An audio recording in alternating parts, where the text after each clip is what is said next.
ಟಿವಿಯಲ್ಲಿ ಓಟಿಟಿಯಲ್ಲಿ ಅದೆಷ್ಟೋ ಸಲ ನೋಡಿರೋ ಸಿನಿಮಾಗಳು ಮತ್ತೆ ಥಿಯೇಟರ್ ನಲ್ಲಿ ಬಿಡುಗಡೆಯಾಗಿ ಹೌಸ್ಫುಲ್ ಬೋರ್ಡ್ ಅನ್ನ ಬೆಳೆಸ್ಕೊಳ್ತಾರೆ ಅಂದ್ರೆ ಅದು ಅಭಿಮಾನಿಗಳ ಗತ್ತು ತಾಕತ್ತು. ಹೊಸ ಸಿನಿಮಾಗಳು ರಿಲೀಸ್ ಆಗಿ 2 ಶೋಗಳ ಹೌಸ್ಫುಲ್ ಬೀಳ್ಸ್ಕೊಳ್ಳಲು ಪರದಾಡ್ತಿರುವಂತಹ ಹೊತ್ತಲ್ಲಿ ದರ್ಶನ್ ಅವರ ಸಾಲು ಸಿನಿಮಾಗಳು ರಿಲೀಸ್ ಆಗಿದೆ. 70 ರಿಂದ 80 ಲಕ್ಷ ಹಣವನ್ನ ಗಳಿಸಿವೆ. ಈ ಮೂಲಕ ದರ್ಶನ್ ಈಗಲೂ ಕೂಡ ಓಡೋಗ್ತಿದ್ರೇನೆ ಅನ್ನೋದು ಮತ್ತೊಮ್ಮೆ ಪ್ರೂವ್ ಮಾಡುತ್ತಿದೆ.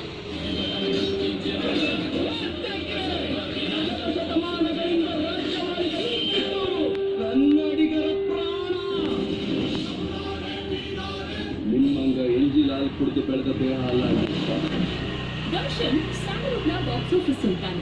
ಸಾರಥಿ ಬರೋ ತನಕ ಅವರನ್ನ ಬ್ಯಾಂಕಬಲ್ ನಟ ಅಂತಲೇ ಕರೆಯಲಾಗ್ತಿತ್ತು. ದೊಡ್ಡ ಹಿಟ್ ಆಗದಿದ್ರು ಹಾಕಿದ ದುಡ್ಡಿಗೆ ಮೋಸ ಮಾಡಿದ ನಟ ದರ್ಶನ್ ಅನ್ನೋದು ಕನ್ನಡ ಸಿನಿ ಇಂಡಸ್ಟ್ರಿಯಲ್ಲಿ ಚಾಲ್ತಿಯಲ್ಲಿದ್ದಂತಹ ಮಾತು.